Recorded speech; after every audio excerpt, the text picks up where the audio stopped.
I guess when we talk about a complete person, my feelings on it are that it's always a work in progress. So, being complete, I would probably say it is never something somebody really achieves. Yeah. Because if you think you've arrived, then you're kind of probably behind the eight ball, or you don't have that awareness. And so from that perspective, I guess the best place for me to start is to probably start from the beginning. I was born in Los Angeles, California.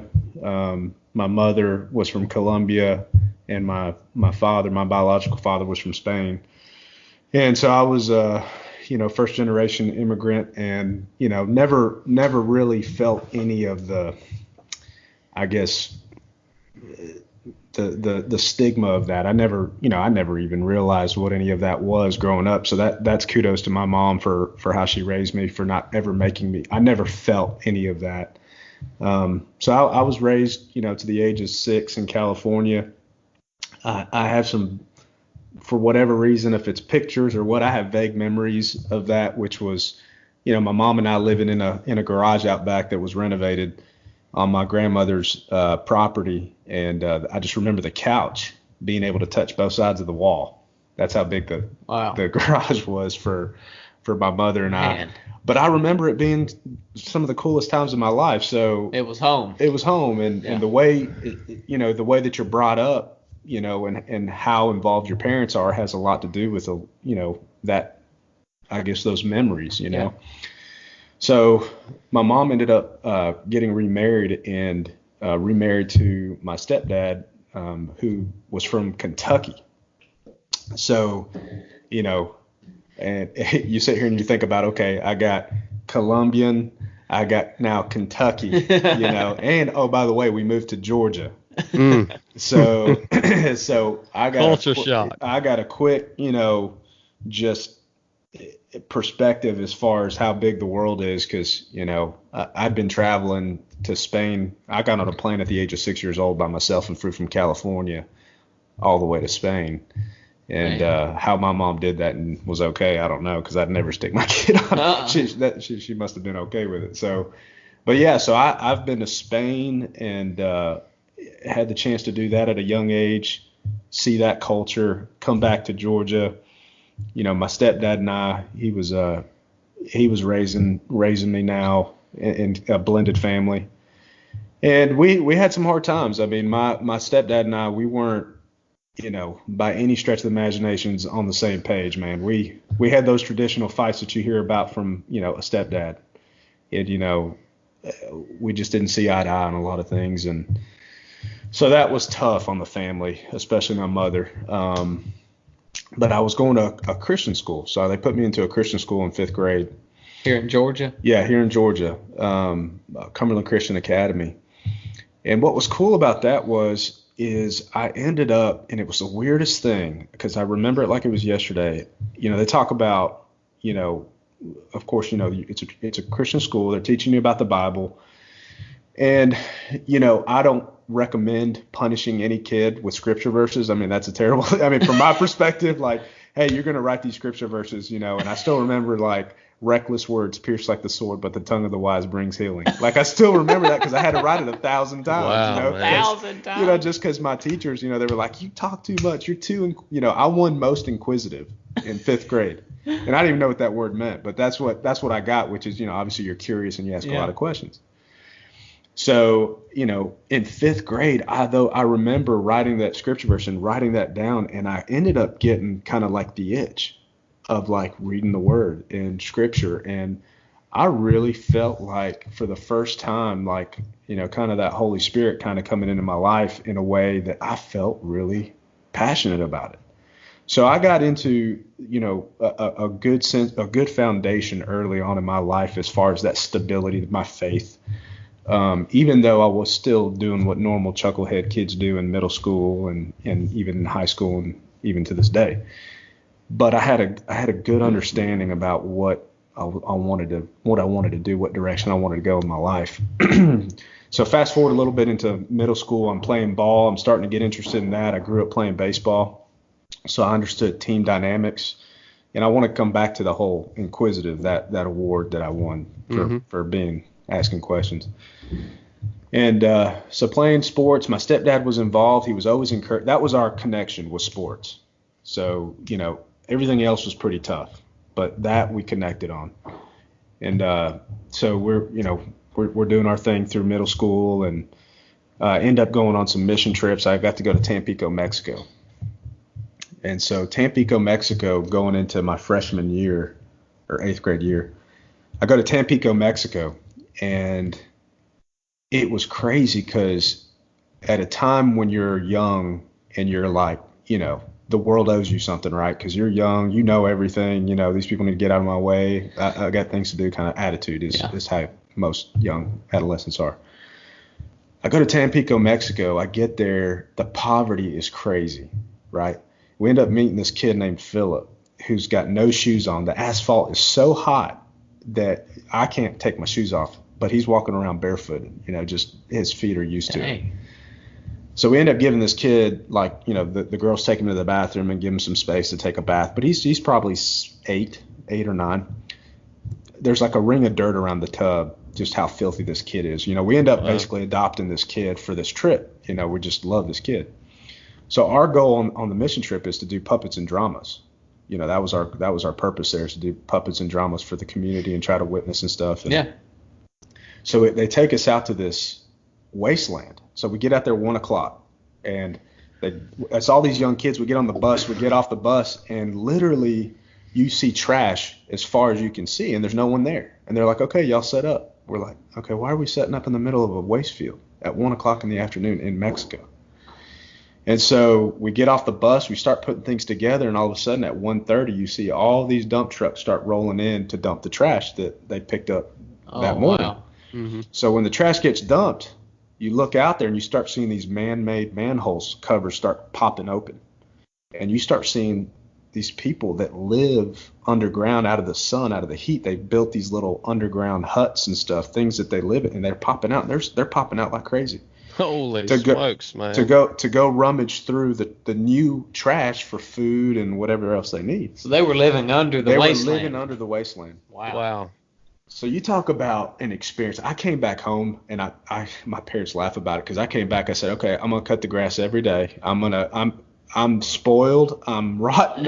What do you guys need from me? And that lasted about a month probably. But I just felt like, holy cow, we don't know how lucky we are, right? Yeah. So those experiences coming up through high school just really, really shaped a lot of my perception and feelings about certain things. And my grandmother, I need to mention her too, is my grandmother and my mother, but particularly my grandmother. Her first language was not English. So, she's here in the country, she's here in the United States, she's having to work hard to speak English. She learns the language.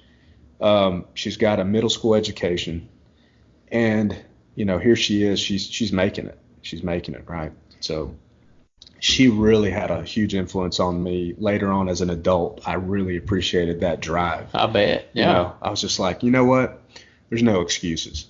She doesn't have a retirement. She doesn't have a pension. She doesn't have anything set up. But here she is, moving from California to Georgia with us, cleaning houses, finding a way. She's got language barriers. She's got education barriers. But it's no excuses. Yeah. And, today, what's crazy is she's got her house paid off. She's got money in the bank. Nice. She takes her time cleaning the houses as she feels like she needs. And she spends so much time giving back to the community.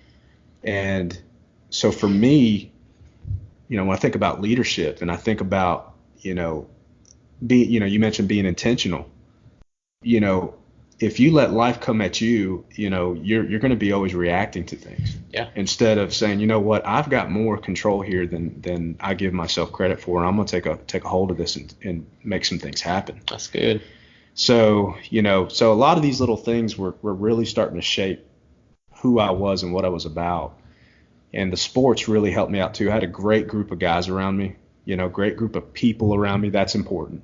Who you surround yourself with. I don't care what people say, how much willpower you have, how much, I mean, even being intentional, the people around you that you put around you, there's a sense of accountability there that you can't replace. Dude, yeah. You know, no amount of willpower is going to replace that. You need that accountability. Yeah, I'm totally on board with that, dude, because, you know, I told Blake that the other day. You know, guys like friends of ours like Scott Worthington, the race director for the Revenant, he came out and spent a few days with me at my house, and it was like, just like when Scott left, like I had so much energy. I just wanted to, you know, I just felt like I could go conquer the world, and it was because of just his company. Yeah. You know what I mean? Just him being around me. So, dude, you're spot on with that. That's so important. And you know what's crazy to that point? You can have the opposite. I mean, you guys have been around people that are negative or, you know, sit there and just suck the life out of you, you know, and that's why, I tell my kids the same thing. I mean, choose your friends wisely and count yourself lucky if you got one good friend. Because I mean, there's a lot of buddies. I got a lot of buddies, but, you know, I can count on one hand how many real good friends I've got that I can count on. Yeah. So, and that's such an awesome point, Brian. And there's no other guest has brought that up yet on the podcast. But you want to talk about feeding your soul, your mind, will, and emotions, those things that drive you. Man, you can feed that soul so much by just surrounding yourself with the right people, dude. That's an awesome intentional thing to do, and I apply that in my life too. But it's an awesome point, bro. Well, and there's a good Andy Stanley's a local pastor here. He's well known and renowned for leadership development stuff, but he said something that I love. He said you don't have to lead yourself by yourself. And that's true. You don't have to. So many times we think we gotta do this on our own, and the truth is that's not at all what's intended. No. You know, and so I think choosing those people wisely, and I was fortunate through high school to just have a great group of people around me.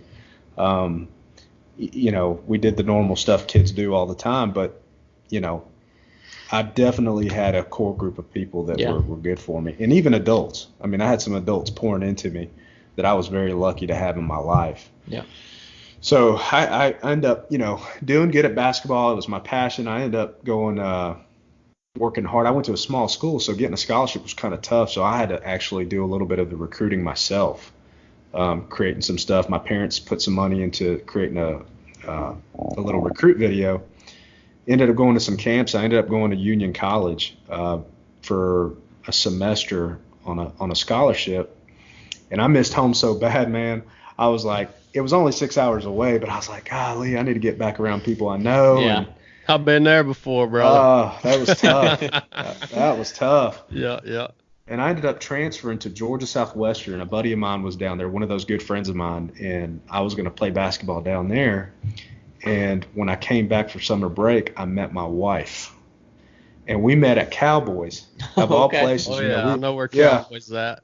Yeah, we met at Cowboys. I don't think it's called that anymore, but it's this country line dancing bar, you know, and it was teen night. And anyway, it was crazy because I had been on a couple dates, and I don't know what it was, man. I couldn't connect with anybody. I was like, man, her nose is too big. Her eyeballs, or something's wrong with her eyes.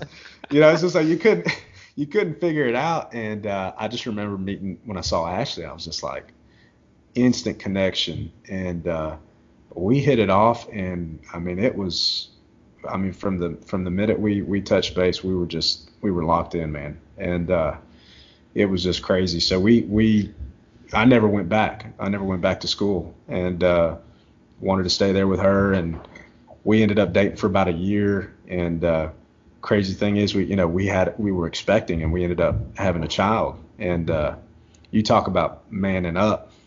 I was making about $120 a week working at Radio Shack, calling out sick once a week. And you want to ask me about, I'm the most tech savvy person, and so when you have somebody asking you about a USB, whatever you call it, I'm like, you need to talk to that guy in that sweater over there. So the manager didn't like that a whole lot, so I ended up going to the back room, stocking boxes and cleaning stuff up, just because I was like, that's where I can be useful. But I'll say this, I was like what do you call it when a bear's hibernate? I was in hibernation for in terms of like the passion and the drive. It really, I think I was being blessed by starting early with a family, even though some people looked at it in my family, they're like, man, I hope you're not making a mistake. You don't know what you want to do. You're starting a family at 20 years old. But I think it took that to liven my drive, because I knew I had a purpose. Yeah. I had to take care of this family, and there was nothing that was going to get in the way. And you knew it was time to hunker down. It was time to hunker down. And of course, we definitely, with our faith, I prayed hard right on the spot when things were when I knew a family was on its way. And to me, when Ashley and I had that moment where we said, holy cow, we're about to have a family, this is fixing to happen. And she made that call. I was living in an apartment when she called me and told me, that Bryson, my son, who's 14 now, was here. We prayed, and that was such a turning point for me. I really do feel like that moment was a changing point in my life. Right there, right. I can remember sitting on my couch having that conversation, and just kind of giving it up and giving it there. And just things started to kind of happen in my life. I went to Virginia while, was making good money in Virginia for a couple weeks. Then that was tough being away from the family. Ended up getting a job doing gutter installations that paid really good. Then got on the fire department, so insurance and all those good things. So things just worked themselves out, man. And ever since then, it's just been good. I want to ask you, Brian, so that choice to become a fireman, I mean, how did that happen, man? Because I mean, that's a huge commitment. I mean, was that something that you had when you were younger, or when did that hit you? Well, it's funny because I never knew this, but all my basketball coaches were firefighters. Okay. I had 3 basketball coaches, and all 3 of them, Dale Hudson, a guy by the name of Dick Skelton, and Stoney Bowles. One was a retired fire chief, one was in the fire marshal's office, and one was the athletic fitness guy for Cobb County. So what was crazy is these guys were just high character, passionate guys. I mean, I just could relate to them, but I didn't know their profession. So, it was almost like a weird connection. And so when I was looking for the next step in my life, these guys had been around me through sports. I was like, what about the fire department? They're like, man, it's a great profession. And I won't kid you. I mean, I didn't look at it and go, oh man, I want to get in the fire service because I want to serve the community and I want to save lives. And that wasn't my first, love. I was like, I need something stable. I want my insurance. If I'm being honest, that's exactly what my thoughts were. And then I fell in love with that. I fell in love with the serving, the passion for the profession, what the meaningful work that it brought. That I fell in love with that through the profession. But the decision to go after that was really revolving around stability. Yeah. I just was like, man, I got to get some stability for my family. Gotcha. Well, you've done so much. I mean, you've worked yourself now pretty much to the top of the ranks, right? As a fireman. Yeah. So my where I'm at right now is what you would call kind of the number 2 in the department. So yeah, it's kind of like the equivalent of the COO or, the number 2. So yeah, I get to kind of get the work done and stay behind the scenes kind of thing. Yeah. So yeah. Well, I want to ask you, I was thinking about this question on the way over here, man, because, I mean, my view of firemen is you guys are a bunch of alpha males, hard charging dudes, and you've got to be, you're the one that those dudes are looking up to. Like, you're the leader. Like in a SEAL platoon, like you would be the master chief in a SEAL platoon in the position you're in right now, man. So, talking about the body, just the physical side, how important do you think it is to have a good strong body, even from a presentation standpoint, the way you look in uniform, the way you can perform out on the field? How important is that to you as a leader to keep that part of your humanity in check?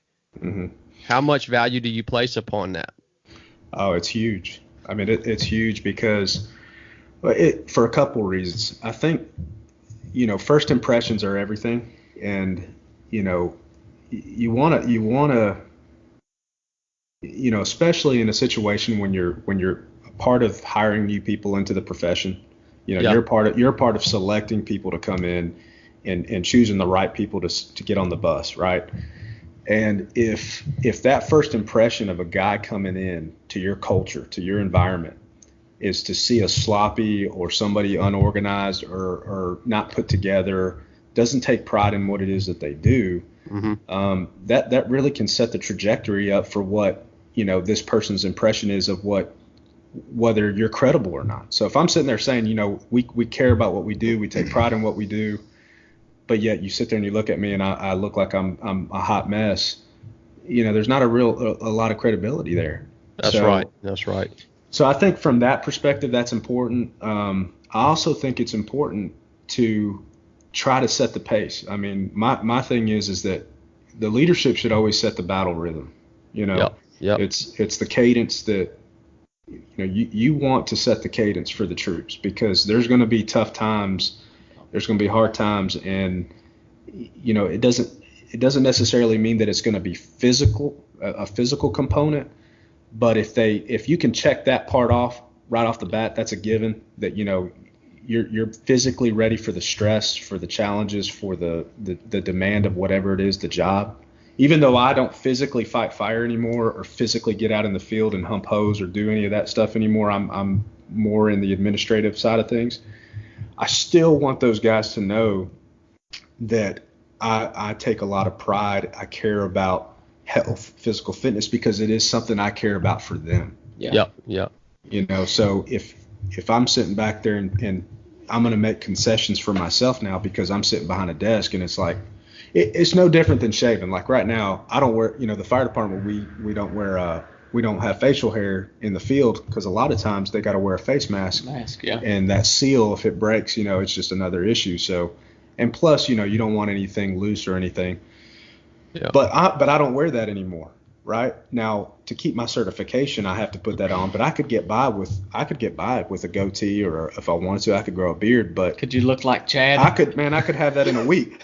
I'm telling you, I can shave at 5 o'clock in the morning and have that shadow by noon. Man. But no. So I think just trying to set that tone and that example physically. I love that.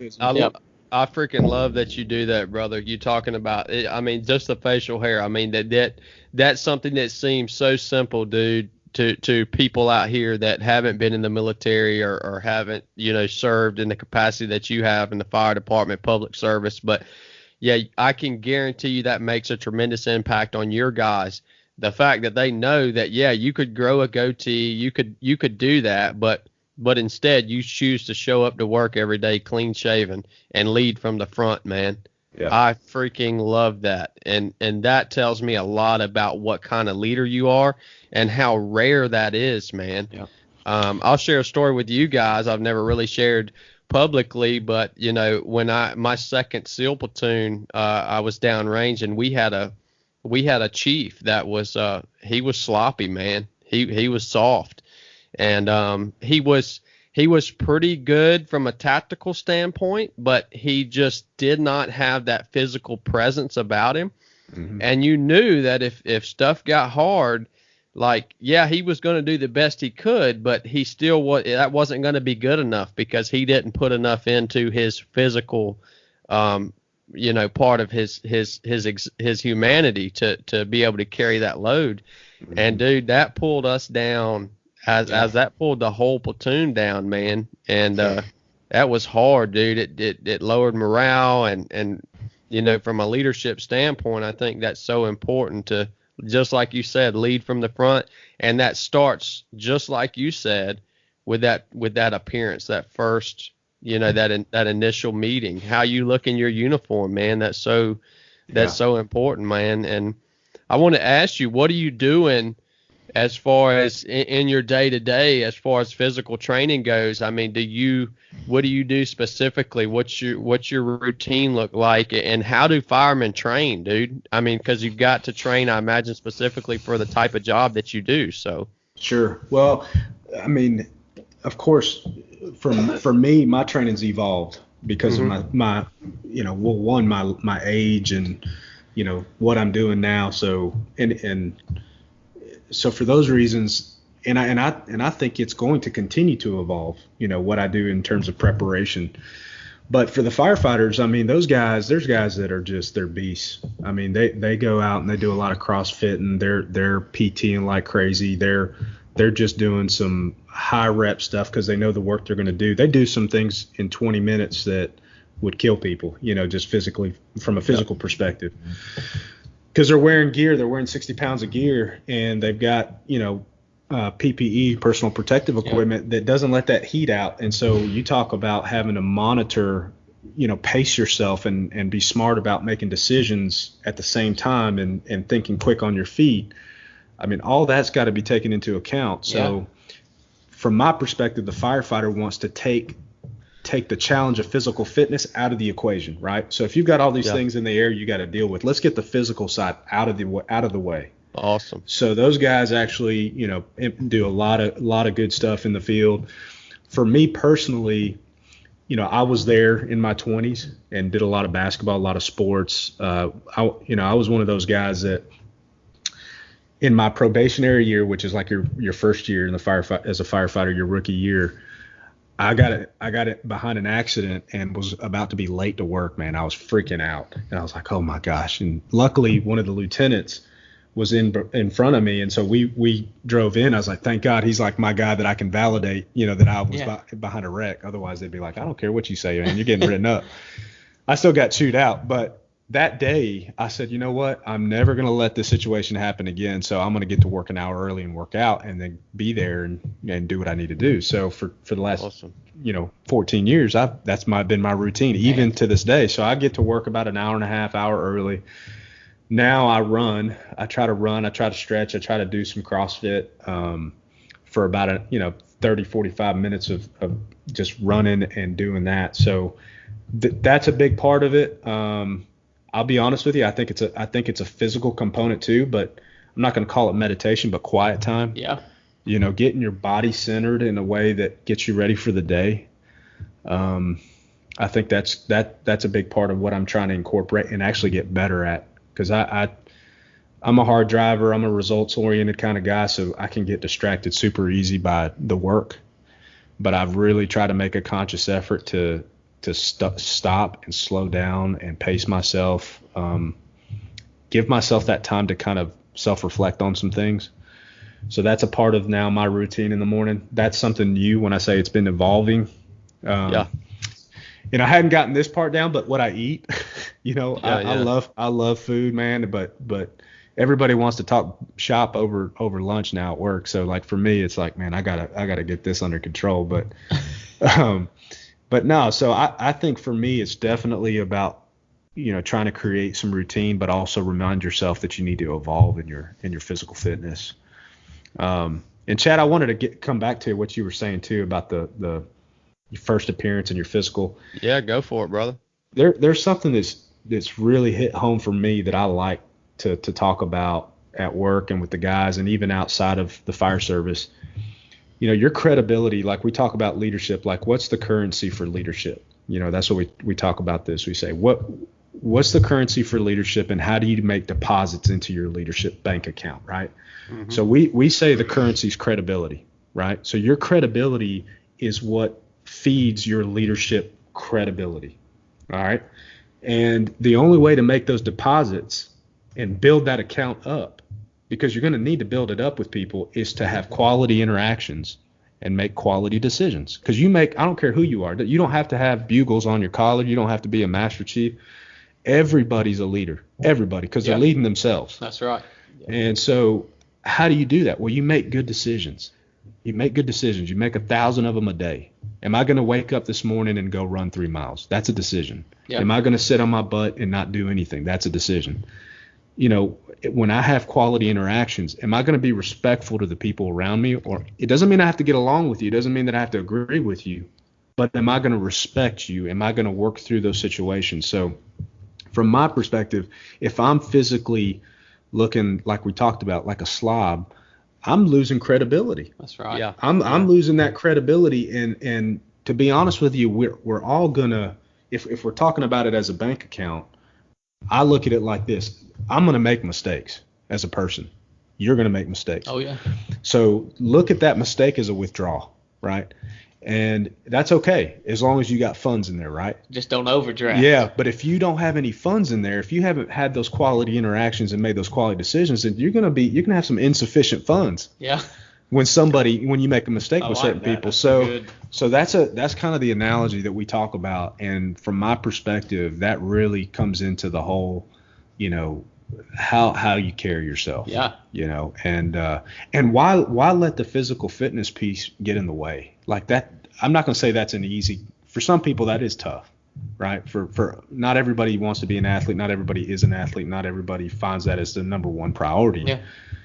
But I would say that is that's a tangible, results-oriented thing that people can grab hold to. That's like, right. You know what, I'm going to try to lose a few pounds, or I'm going to try to at least carry myself professionally. Yeah. That's not too tough. So that's a big one to me, is that credibility, man. Yeah, I agree 100%, man. And I think another thing that goes along with that, Blake and I talk about a lot of times, man, is if you're if you're not feeling good, if you're not feeling strong, and you're not getting good sleep and really taking care of your body and eating the right things, it's hard to get out and make those interactions, and you don't have the energy to get out and make those interactions and relationships and impacts and all those things. So it's all so complex, man. Well, I know for me, like with physical fitness, when I go out and do something, it doesn't give me arrogance, but it gives me confidence. It gives me confidence that I just accomplished that. Mm-hmm. And that I'm capable of doing it. And when you can be confident, when you can talk to someone in confidence in what you believe in, I think that adds to your credibility, like you said, whether they agree with it or not. Yep. You have your beliefs and you have your feelings on different topics. And when you can have confidence in things, I think it adds to your credibility. And the physical fitness portion of it, to me, gives me that. Sure. Well, and if your body, I mean, it's one of, for some people, it's the most sacred thing to them. This is right. Who you are, your body, right? And so how you're taking care of that, I mean, that kind of says right away a lot about the individual. Yeah. And I'm not talking about guys that are just, they're ripped and they're this, and I'm just talking about people who you can tell that they're intentional about their health and their and what they do, how they carry themselves. You can see that right away. General McCraven, I think he was a retired special ops commander several years back. He's the one that did the famous speech about make your bed. He talked about that was one of the things. Start off the day with an early win and make your bed. Yep. It's easy. And so I feel like that's a good analogy from your physical fitness. Is it's an easy win. Start with just taking care of yourself. Yeah. I love that, dude. I absolutely love that. And that's some of the best gold that we've had on the body side of stuff, ain't it, Blake? Yeah. Yeah, that's awesome, man. One thing I really want to talk about, man, is the smoke diver school. Yeah. So everyone, I've shared this bio with a few friends of mine, and everyone that reads it, they're like, smoke diver, that sounds cool. So give us if you don't mind, give us a quick rundown on that. No, and in fact, just the fact that I'm going to talk about it's probably going to get the whole smoke diver cadre, wanting to listen to this thing. So so the Georgia Smoke Divers, and now it's in several states, but it's basically a self-survival, high intensity, program and it's a mind, body, soul kind of thing as well. It's strong in mind and body. And David Rhodes, who's a chief in Atlanta, he's running the program now with a great group of guys. But you basically, you got to qualify for it. It's fire service members. They go and they qualify for this program. They take 30 or so people, and they put them through a very intense and grueling 6 days of just hell. Wow. And so the morning starts at 7 a.m. and you're PTing in full gear, and it's very intentional. The guys are pretty intense that are the lead instructors. Mm-hmm. They're very intense, but it's on purpose, and they push you to the max, and you're going to break one way or the other. Either mentally or physically, you're going to break, and they want you to. They want you to find that place that you break in this training. Like for me, for instance, you had 2 cylinders. You get 2 cylinders, and they fill this building that's 2 stories tall. At least this is when I went through the program. And they spaghetti these hoses like you wouldn't believe, and they fill it full of hay smoke. And what they do is they line you backwards. This is on Wednesday, so this is on hump day. And the hoses are different lengths, so you don't know how long each hose is. They stick you on the hose, and there's other people in there, and you can't lose contact with that hose, and you have to make sure that you keep your air going the whole time. For me, I was 22 when I went, so I didn't have very much experience in the fire service at all. I was 23, so I'd only been in the fire service for a year. And I went in there, cock strong, ready to just picking up hose, trying to make my hands go through all that spaghetti, and it's heavy as crap. Well, I come out of that first line, and you remember you got to do all 5 lines with 2 cylinders. I came out with 800 pounds of air, which is barely anything, and my low air alarm was going off, and the guy comes out and he goes, "Ooh, you don't have very much air left." And my world just shut on me, because everything up to that point physically in my life I'd conquered with ease. And I was killing the PT in this program. It wouldn't bother me. But I wasn't working smart. I wasn't working experienced, because I was just a young buck trying to make it happen. So I just got mentally just shot out, and they hooked me up with a 2nd cylinder, man, and I bailed. I couldn't do it. So I didn't get to complete the program. I got kicked out on Wednesday. And that was a huge gut check for me. So I'm driving home, and I just remember thinking, dude, I'm so ticked off. I can't believe I just, bailed out on that. It's the first time I'd ever stopped doing something. I signed up for the very next class, and that class was 10 times harder than the class I did, because I knew the punishment I was fixing to get. Yeah. Mm-hmm. See, I was working off of adrenaline the first one. Now the second one, I knew what was fixing to happen. Yep. But they do all kinds of self-survival skills. So you do search and rescue. They do they do a lot of research and studying on what kills firefighters and what ways to combat that, how to have control over your mind, in those circumstances, how to work as a team. They run a whole incident command. They use NIMS, National Incident Management System. So it's a very well organized old machine. And what's crazy is it's almost completely voluntary. Everybody comes back and helps teach the class, teach the program. So this has been going on for decades. And like I said, I think they got it in Indiana and some other states. But the guys that are putting it on, they're friends, and they're some of the best firefighters out there. And their main mission is really just to get guys, mentally and physically prepared for what could be one of the most challenging situations in their life, and to overcome it. So it's a pretty badass class. That's awesome, dude. Yeah, it sounds like that's the hell week for firemen. Yeah. Did you read their creed, Chad? No, I didn't get to read it. No. Here, let me read it. It's good. You know what it is. It says, "If I persist, if I continue to try, if I continue to charge forward, I will succeed. I will not hear those who weep and complain, for their disease is contagious." Wow. "The prizes of life are at the end of each journey, not near the beginnings, and it is not given to me to know how many steps are necessary in order to reach my goal. I will never consider defeat, and I will remove from my vocabulary such words as quit, cannot, unable, impossible, failure, and retreat, for these words are words of fools and cowards. When my thoughts beckon my tired body homeward, I will resist the temptation to depart. I will try again.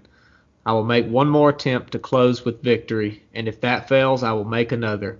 When others cease their struggle, then mine will begin, and my harvest will be full. Holy crap, dude! That just fired me up, man. That's awesome, man. That's tough. Oh my gosh, brother. Makes me want to go be a fireman. Oh, yeah. And give it a shot. What's cool too, man, is like you get assigned a number. So like in my class, I was class 38, and I was the last class down in Forsyth, Georgia. But the last day is kind of you got to put these nuts and bolts together. You search a whole building, you got to put them in the right order, and you can't see anything, and you got the haze smoke and all that going on, and it's tough. But you get a number assigned to you that stays with you. And what was funny is a guy bailed and had to go back to the back of the line, and I landed the number I wanted, which was 700. So I'm smoking average 700, which one, it's thank God, because it's an easy number to remember, Yeah. But I just thought that was cool. I was like, okay, Heck cool, yeah. man, 700. Because That is 7 awesome. for complete, Yeah, So, that's right. So Yeah. I That's thought awesome. that was interesting. I love that, dude. And I think what's so cool about the story that you told us, Brian, is talking about how you're going to reach that point that you're going to break either physically or mentally. And it's not necessarily, it might not necessarily be the point that you break, but the point that you just realize that you're not going to be able to complete this task. Mm-hmm. With what you have, you're not going to be able to complete this task. And then how do you react to that? And how do you take what you have to work with and just make the best out of the situation that you can? And see, that's cool that they implement that in the smoke diver school, because in BUD/S it's the same deal, man. They will constantly give you timelines that are completely unachievable. Mm-hmm. They'll constantly give you tasks that are so monumental that you're not going to finish them or be able to complete them to a satisfactory level. But you learn through those experiences, okay, well, I'm going to take what I have and make the best out of this and do the best that I can. That's such an important lesson in life, man. No, it is. And what's cool about that, looking back on it now, to your point about recovery, the best thing that ever happened to me was not making it that first time. Here I am 22, 23 years old.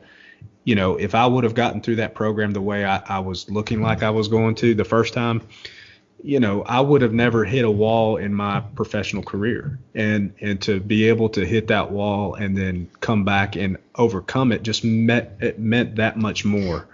And looking back on the guys that we're hiring or the folks that are in the fire service now, it's, to me, one of the coolest things to see in young people or anybody that's trying to develop strong leadership, mentally, physically, whatever you want to call it, is people who know how to recover. Because if you don't get your way, let's just say like in corporate, you're been busting your butt for 6 months with a proposal and you're trying to push it forward and you want this thing to happen, blood, sweat, toil, and tears, and you bring it to the boss and the boss looks at it and doesn't give it half a glance and says, "No, man, we can't do it right now. We can't do this right now. We're sorry. We appreciate it." How you respond to that is so important, because you can respond to it and derail yourself, derail your career, or you can recover, take something from it, and potentially have more opportunities present themselves down the road. So for me, recovery is huge. And there's a great book out there on how to lead when you're not in charge. And it talks about how to leverage your influence when you lack the authority. And to me, we all have a boss. We all report to somebody. We all talk to somebody. I've got a boss. So none of us are really in charge. Right. In terms of that definition. So for me, it's like, how do you leverage what you have, in terms of what you're capable of, your expertise, your skill set. Leverage what you have when you lack that authority. Don't say, "Man, I can't make an impact in anything I'm doing because I'm not the boss." Yep. So, Look, yeah. I mean, I think a common theme I've heard just putting things together is basically control what you can control. When you're going into a fire, you want to take the physical aspect out of it because that's something you can control beforehand. Yeah. And so, and the same with here. If you're not in charge, make the most of what you do have. Control what you can control. Yep. And let the rest work itself out. That's exactly right. Yep. Well, and I think that lesson transfers into business and all aspects of life, man, because it's the same way with business. So I started a landscaping business, and I didn't have a pile of money to go out here and buy all these new trucks and this fleet of lawnmowers and dude, the first job I ever got was a hedge trimming job, and I had never even trimmed hedges before, but I went out and bought me a hedge trimmer, and I was like, okay, I'm gonna take what I have, what I can learn, and I'm gonna get this done. And it's the same thing in business. You don't have to start, with everything. You just take the resources that you have right there, and you start with what you have, and then it'll grow from there. Yep. And it's the same thing with 3 of 7 project. Blake and I, we both looked at what we had. We had $2,000 a piece to spare. And we said, okay, this is what we have. We're going to put this money in this pot, and it's not much money, but we're going to see what we can do with it. Yeah. And that's so important, man. And people get overwhelmed all through life and in business and in their careers because they think that they have to have everything under the sun before they launch this project or this business. And that's not the way stuff works, man. Yeah. No, and that's a good point. And to be honest with you, like you mentioned about trying to read 5 books, a year. To me, the whole, feeding your soul, iron sharpens iron, right? So To me, I try to learn from people that I think have taken something or learned something that would feed into maybe an experience. It's like secondhand smoking, right? I might not get to meet this person ever that wrote this book, but I can gain some experiences from the things that they might want to share through this reading. And really, honestly, you can do that with anybody you meet. There's an opportunity to learn something and take something away from anybody or any conversation, or even if you're not the one talking, you're just sitting and observing. I sat in a room today at work where I think I might have said 3 words, and there was a handful of people in there, and there was a lot that I took away from the conversation, not just what was said, but the body language. And from my perspective, the political acumen that you build in being in those settings helps, for my profession, helps me to understand the other side of the coin. So I think it's being intentional and having your eyes open to that, because you could walk right by an opportunity and not even realize it because you're focused on the wrong thing or you're not aware. Right. Tunnel vision. Your tunnel vision. Yep. Well, I got kind of a personal question to ask, Brian, and you don't have to answer this by any means, man, but I'll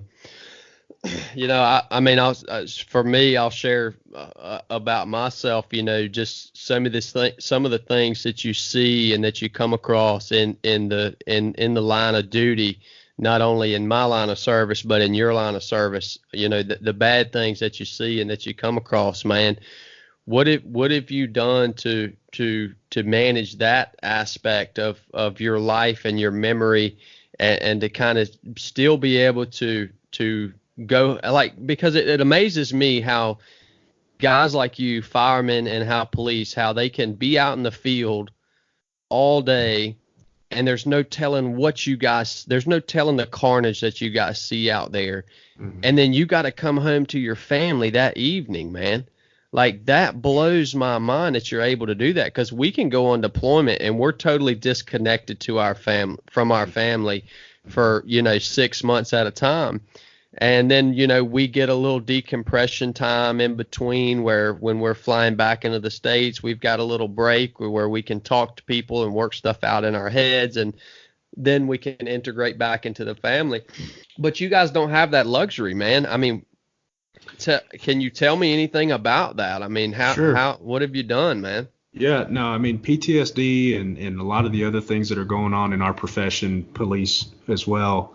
I mean, it's a serious thing for sure, and I think that the topic and the conversation and the training has definitely it's picked up. I think that people are recognizing that it's a serious thing, and that we're trying to figure out the appropriate ways to let people, like you said, decompress and give them resources that they need. I think all that is great.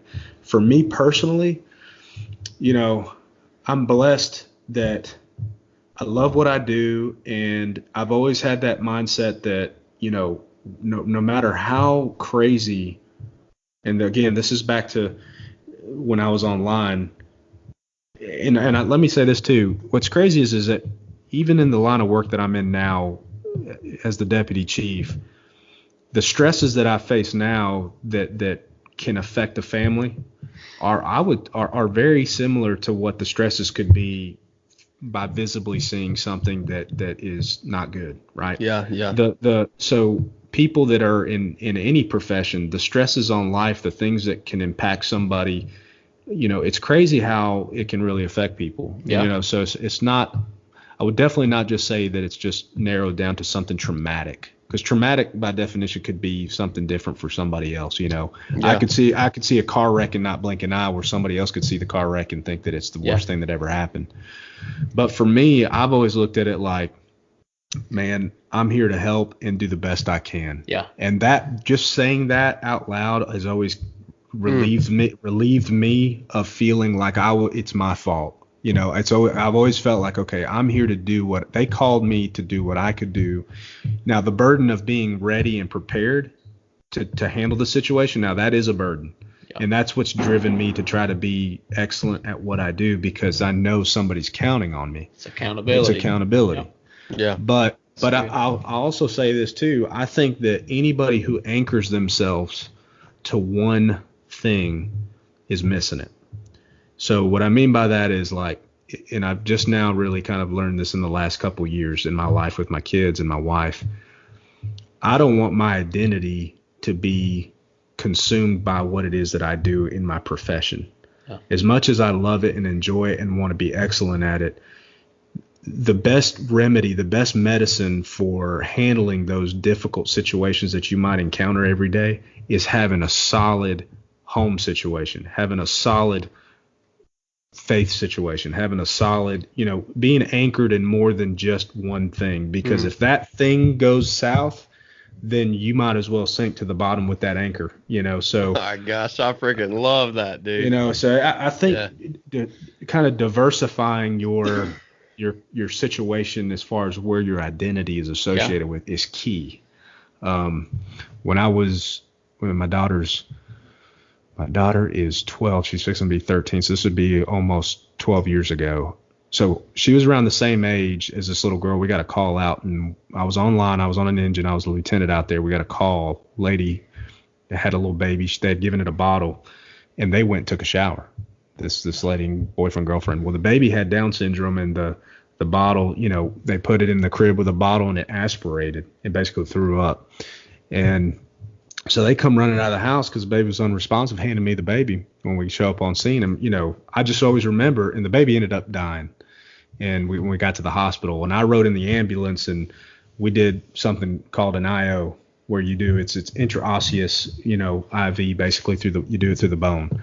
Oh, yeah. And so I was trying to do that. That's the first time I'd ever done it. It's like, oh my gosh, it's a kid. It's all those things that are going through your mind. But all I could think about was my daughter was the same age.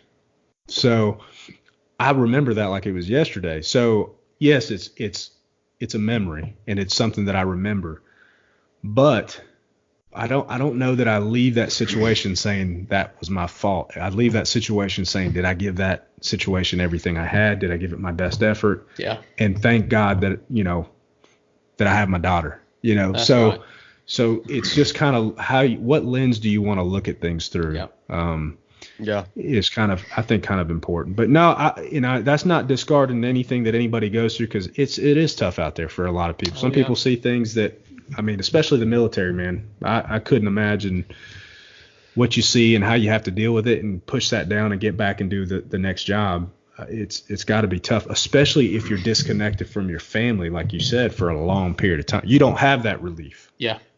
So, for me, I've just been blessed that I've got, family that's been there and been supportive. And it's not to say it doesn't put you in a bad mood and you might not have a bad day or a bad week, but you definitely don't want to anchor yourself to one thing, or those days will be even harder. Yeah. But I mean, when I was policing and things that I would see, it would almost gave me motive, because it relates so close to home, the things that you run into, because it could happen the same in your house, but it gave me motivation to say, hey, I don't want any of that going on in my house. And you almost realize how easy it could happen. And, it gives you an alert. Yeah. And it's a different side of firemen versus police. But, I mean, you're still seeing terrible stuff. And the same, just like with that baby, you knew not to give her a bottle and go get a shower. There's things you see other people's mistakes that you can learn from. Yeah. Well, and that's a good thing too, is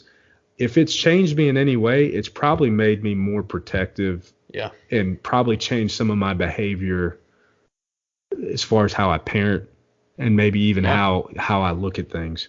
Because like I could be in a movie theater. In fact, this has happened. I've been in a movie theater before.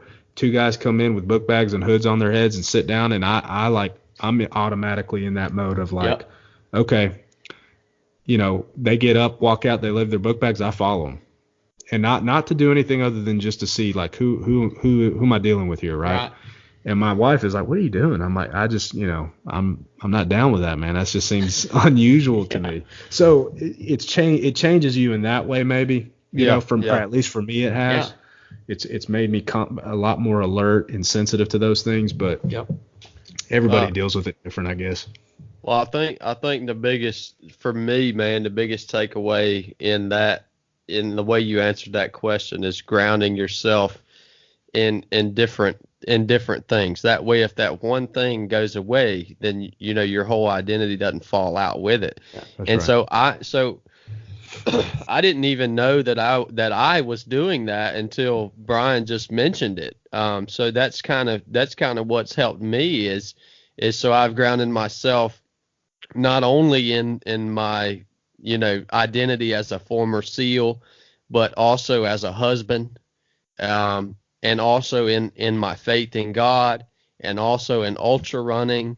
And so I don't say if any one of those things went away, obviously if I lost my wife or something like that, it would impact me tremendously, but at least I would have some other things there to help propel me forward. That's right. And I've never heard someone articulate it quite as well as you just did, Brian. So thank you so much for that, brother. Mm-hmm.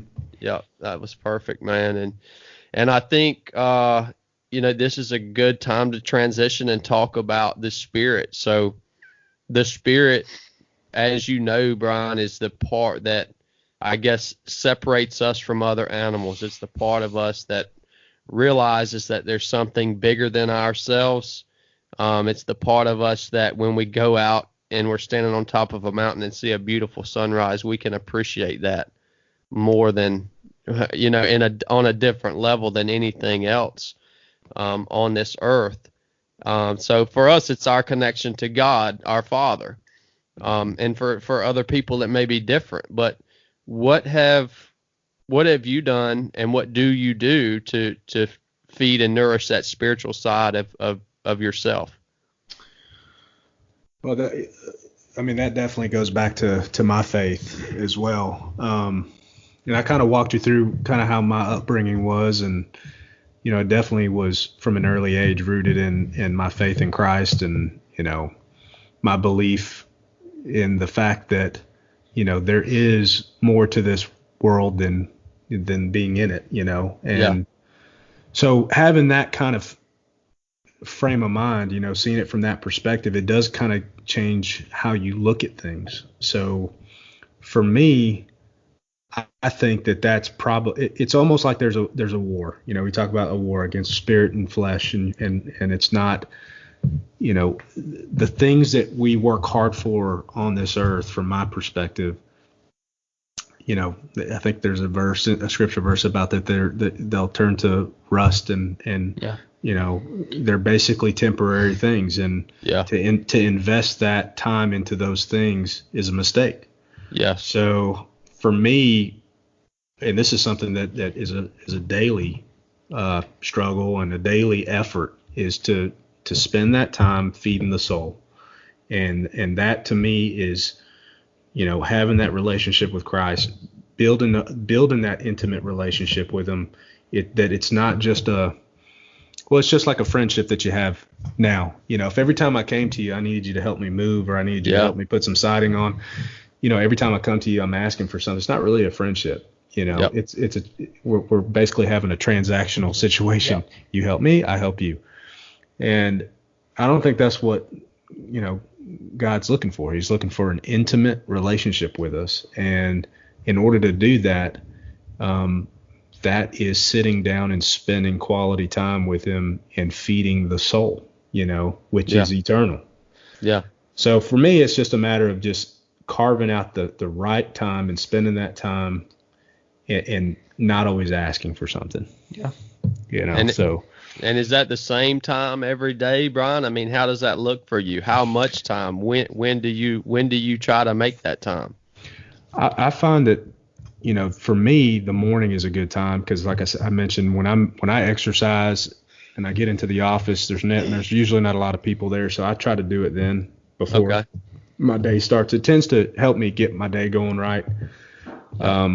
But a lot of times I'll listen to something in the car, Charles Stanley, I'll listen to something there and try to, get some input there, or, if it's praying with my kids at night, it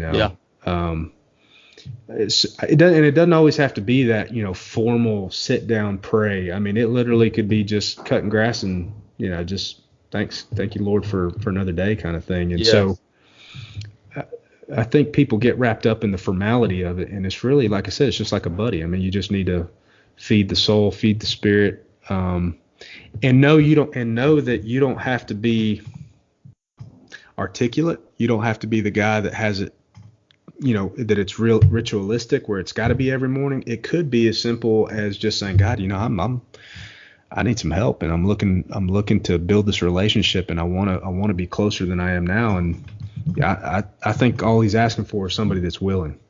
And if you're willing, he can do the rest. It's just like I always like telling my kids about Moses. Moses had a speech impediment. Moses didn't feel confident in going and basically being the ambassador for, getting his people free and all that. But, basically God was like, look, what are you talking about? I just need you to be available. I'll take care of the rest. And so from my perspective, telling my kids, you think you got to speak right, you got to look a certain way, you got to act a certain way. No, man, God's just looking for you to be willing. He'll take care of the rest. So in order for us to build that confidence in that situation, you just have to be willing and open. Well, and I've always said that the pressure to succeed is not on us. The only pressure that's on us is to act, because you look at the manufacturer of any product, the manufacturer of this Mac computer right here, they didn't make it with failure in mind. They didn't make it and say, when Blake buys that thing, it ain't going to work. No, yeah. And God made us the same way. And so just like you said, you just got to make yourself available. I like that a lot. Yeah. And it's, if you think about the world that we live in right now, even the things that you guys are talking about as far as your mind, body, and soul, and there's an all-out attack on all that from my perspective. Yeah. The culture that we live in now, I mean, think about it. You're looking at it 24/7. Social media has got you. They're messing with your mind because you got to have it now. You got to constantly be affirmed. You got to constantly be liked. There's more suicides in teens. I think I read something one time that the stress level on kids that are in middle school is the same as it was in the 70s at psychiatric hospitals. Gosh. Because of the pressure that's on these kids to be and look and act a certain way, because it's what they see every day. Jeez. Gluttony. I mean, you got to have it now. You want it, go feed yourself, put it on credit. It doesn't matter. So there's an all-out war on the generation. I mean, my kids' generation, and my kids are so sick of hearing me talk about it, but I'm always like, look, guys, you're the next generation of warriors. And it's a battle that I've never seen before. Yeah. So you guys got to get ready for this. And the only way to get ready for this is to understand that if you're different, you're probably doing the right thing. That's right. If people look at you in school and they say, man, that kid is different. That kid he doesn't like to do this. He's you feel like you're sticking out like a sore thumb. Consider it a compliment. Yep. So. Yep. I agree, man. That's a solid point, and I want to hit you with a difficult question, Brian. It's difficult from my mind because I haven't quite processed this myself yet, and I want to hear Blake's input on it too. But so the jobs that we have all done, Blake being prior law enforcement, Brian lifetime in service at the fire department, me in the military, being surrounded by a lot of times the worst things in life, the worst situations, sometimes the worst people and that type of stuff, or people at their worst, not the worst people. But from a spiritual standpoint, man, how do you stay right in your relationship with God while being constantly surrounded by those things? And then do you have any explanation of why all that bad stuff is in the world? What's your take on that? I guess it's a multifaceted question. You can answer it however you want, but I haven't processed it in my own mind. I mean, do y'all have any input on that? Well, I think to answer this in a couple ways. So the first part with how do you handle maybe being in, around situations that, aren't real positive and, maybe even flat out negative and just down and dirty and how do you lead or how do you operate in that environment? Professionally, I'll say that I'm very blessed and lucky to be in a situation where I do work with some stellar people that, keep it pretty positive for the most part. Now, at the same time, you do look and you see, the challenges of bureaucracy that are just naturally out there. You see in the news just all the negativity around public safety. I mean, it's sad to see how divided so many people are. And that is disappointing. But going back to your faith, if you're in the Word and you have an understanding, none of this is surprising, right? None of this is surprising. So, from a Christian's perspective, I almost see this as that. You just got to put the full armor of God on every day, and you approach it with humility and service and looking at it through the lens that God charged us to look at it through, which is to love your brother as yourself. And if you can do it that way, if you can look through things that way, it takes the sting out of some of the nastiness that's going on out there. So I think, Christ never promised that it would be easy and that it would be great, but he just said he would be with you.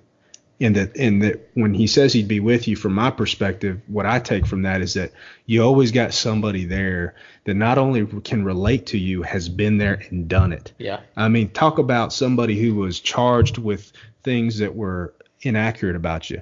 I mean, these kids want to talk about, they're talking about my reputation. So false accusations, falsely accused, spit on, physically abused, completely taken out of context, unpopular, all those things that are happened, the political nature of it, these people that were hypocrites making accusations that you knew were hypocrites. And, oh, by the way, having the power to make it all right and not choosing to do it. That to me sets the tone for how you go, you know what, that's how I deal with that. I don't even have the power that he had in terms of making it right, but he chose not to because it wasn't the right time. That's pretty that's tough. That's a tough man right there. So for me to sit there and see some guy that's not rational and he's maybe being a jerk about something or doesn't get it or doesn't know why we're doing something, if you're anchored in the right place, man, you see that, you just recognize it for what it is and you do your part. And I think it just it makes the situation easier. Yeah. So I don't know if that answers the question, but totally, man. That's kind of, and trust me when I say that's a lot easier said than done. I mean, because there's days where, of course, you get wrapped up in it, but when you and it feels good when you can put those lenses on and look at it through that, because when you do encounter a situation like that, there's a peace about it. You're like, it'll be all right. I just got to make sure I covered my ground and I did my part, and the rest is up to that individual or God. That's right. Yeah. I mean, I think a lot of it is, like you said, how you look at it, because like when I was policing, honestly, every day that I got up to go into work, I was excited about it. Like I was excited about the domestic calls or the wrecks or even the defects calls with the kids, because they were all opportunities that I knew who I was and how I would handle the situation. And if it was another officer, they might handle it the same way, or they might just completely ruin it. But I felt that if I could leave it better, like you said, basically you can't fix everything, but if you can leave that house or that call and know that you left the situation better than it was when you got there. You can't fix someone's total life being a cop, but that little bit might be the momentum. That might be the energy that Scott gives Chad, where he says, dang, I'm ready to go. That might be what you give that little kid or that single mom or even dad or whoever. I mean, of all the people that I took to jail, I mean, I could count on one hand the ones that I had to fight. Yeah. And it was just because of how you talk to them and how you treat them. If you treat them with respect and see them as a spirit, that a lot of them, like the drug addicts, they made some bad choices in the beginning, but now that's like a prison to them. Sure. They're not really choosing to do that. They're not choosing not to do it either, but it's got those guys, I would arrest the same ones week after week, and they, I'd talk to them. I'd say, man, what are you doing? Why you? And they're like, man, I can't kick it. Yeah. And they would be, we'd have some deep conversations on the way to jail, and they'd be in tears on the way there, and well, and to me, like one thing that helps to kind of overcome a lot of the situations that you brought up in your question about dealing with people or situations, one thing that's helped me a lot too is going back to kind of the mental side. Talk about reading books or getting educated or trying to be curious. I told you I won that inquisitive award in fifth grade, and I look back on it, I'm like, man, that's a compliment, because I am curious. I think that's a good thing for leaders to think about too, is you need to have a curious mindset. You need to ask questions.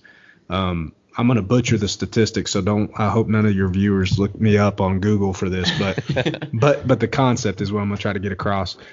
A lot of people look at, the situation with the government as far as subsidies and things that people are getting, and they're getting welfare and all this kind of stuff, and everybody gets all pissed off. Oh man, this is ridiculous. People living. And don't get me wrong, I think we have a broken system in that way. But this is what was crazy. So I go to this leadership program, and it was on that packet I sent you. It was Leadership Cobb. I went to a program called Leadership Cobb. And it basically what they do is they send you through this leadership program where you get to be around all these community leaders, and you get to learn the power of the community in terms of all the agencies and all the resources available in the county. And I was like, man, this is amazing. Well, they had one guy come in, and it was a social services day.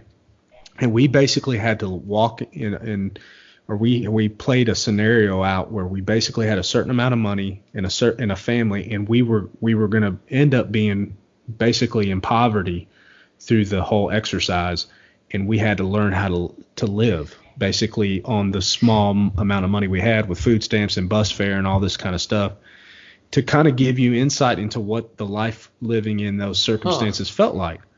And one of the things that we learned was that if you make a certain amount of money and your boss wants to give you a raise and you're living on some type of, welfare or, subsidy, you lose out on that money. So like, let's say you get $150 for childcare, making $7 an hour or $5 an hour, whatever that looks like. Well, if I give you a raise to $10 an hour, you're going to lose that $150 for childcare now because you're making $10 an hour. So think about a person who has a kid who's getting that help for their child, and now you're trying to help them by giving them a raise. They don't want to take it. It's almost punishing. Because now they're going to lose out on that subsidy. So for me, it's a broken system. So I tell you all that to say, I had this perception, I had this opinion of all that, and going through this situation and learning and experiencing it and having an open mind really opened me up to go, holy cow, man, there's a deeper issue here. There's a deeper situation. So if I were to ever encounter somebody again under those circumstances, I don't know that my first reaction would be to say, oh man, that person's just taken from the government. That's ridiculous. It's a broken system, and these people are trying to do a lot of them. I'm not gonna say all of them, but a lot of them are trying to do the best they can to take care of their circumstances the best way they know how. And so just having that perception, I heard somebody say something about ignorance. I'm gonna butcher this too, but stupidity is kind of like not seeking out the facts. Ignorance is just not being aware of the facts, and you have the option of going and learning those facts and educating yourself. Being stupid is just you don't care to know it, right? So from my perspective, I was ignorant and was able to get myself to a place where I was like, oh, that makes sense. And again, that takes the sting out of some of those situations because you're aware, you're understanding. You have a level of awareness of what's going on. So I think that's key is having enough self-awareness to say, you know what, I'm going to take a step back and see where's this coming from? What's this coming from? Totally, man. Totally, yeah. And something that you said that really hit me, Brian, was looking at everything. None of this is a surprise. And I can so relate to that, man, because when I got saved while I was downrange, and I was in some pretty ugly places, and just seeing what's going on in the world and seeing all this stuff around me, it wasn't a surprise to me because it's right there. It's right there in God's word. And I'm not saying that. I want to be careful what I say, because I'm not saying that we should just give up and just say, oh, well, it's going to happen this way anyways. Like, we still have to try as best we can to make a positive impact everywhere we go. But it did help me in a sense that it wasn't a surprise. Right. That's solid, man. I get that 100%. I remember a specific conversation with Chad when I don't know where you were, but I remember you saying if it came up on the news that a bomb just, blew the entire White House up or whatever the example was, I really wouldn't be surprised. He said I would, I might stand back at it or whatever, feel bad about it, but it wouldn't surprise me just because that stuff, it happens all the time now. Yeah. No. Well, yeah, and it just going back to scripture, man. It talks about how I was just reading it, and I think it's Matthew 24 the other day where Jesus talks about the last days, and he talks about how in the last days it'll be the same as the days back when Noah was living before the flood. You know what I mean?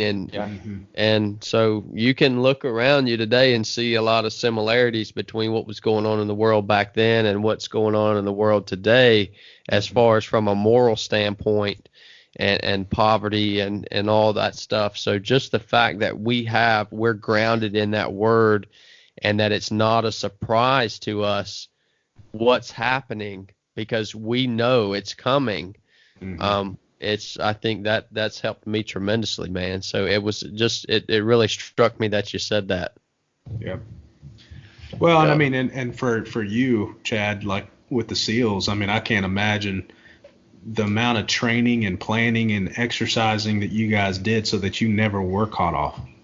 You know what I mean? When you guys were deployed on a mission or whatever, I mean, the idea was that you guys were so well prepared that nothing, you guys had contingency after contingency after contingency, to the point where the goal is that if everything went seamless, you know, no one's sweated a drop, you know. And for me, I think I've even mentioned this in our faith as far as scripture goes, is that you got to have a plan. You got to have a plan for yourself. And if you think that you can walk in your faith without preparation and planning and exercising and all those things that you did as a SEAL, then you're going to have an unsuccessful mission, because there's somebody out to kill you. There's somebody out to destroy you and ruin you, and that's the enemy, and that's the devil.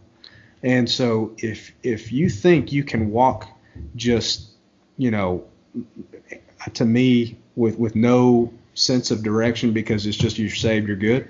Yeah. I think you're setting yourself up for failure, and you're going to get discouraged, and that's the cycle that he wants you in anyways. So you gotta go into it with a serious plan of attack. You got to be on the offensive and be intentional about it from all aspects that you guys are talking about. All these domains that you guys are referencing, you need to be touching those things and planning and preparing all those areas. I couldn't agree with any more with a statement. And that's what's cool about, you know, 3 of 7 is our tagline is complete yourself.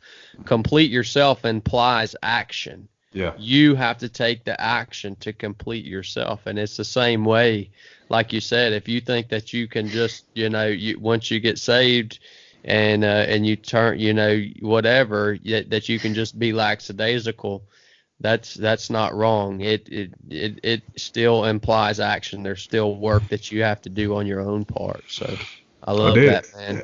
And I something that's hit me lately too, man, is I want to be in the game.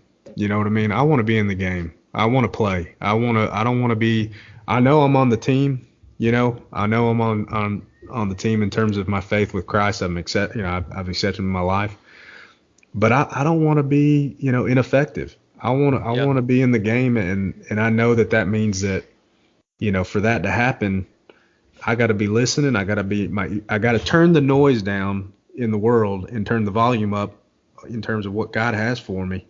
And that's always competing, because you know, we're all working, we're all distracted. Yeah. So, you know, for me, it's just that's a big thing right now in my life is I want to get in the game.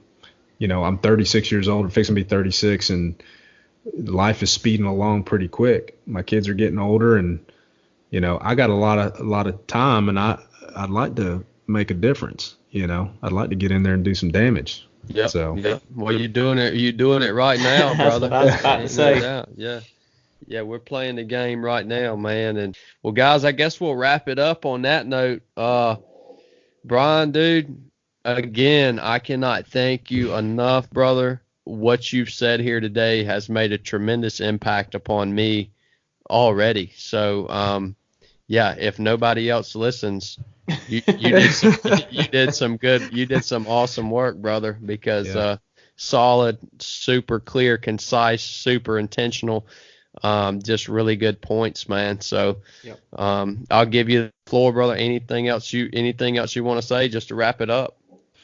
No, I think what you guys got going on is awesome. I think anytime you guys can have conversations and get your thoughts out there for people to hear, it's a good thing, and be authentic about what you guys are doing. You know, thank you, Chad, for your service. I mean, I didn't get a chance to hear your testimony, but I heard it was phenomenal. And my brother's in the Army. I have a special place, you know, for the military. I'm a big fan of you know, I love Secretary Mattis and some of the Joint Chiefs of Staff. I love watching those guys. I'm a dork about watching all that stuff, but I just have mad respect for the folks in our armed forces and what they do every day, because it's a tough gig, man. And Chad, you know, you're doing some good stuff, man, and Blake, I appreciate you having me on. And oh man, thank you. This has been great. Yeah, I appreciate it. You guys have been awesome. So thank you.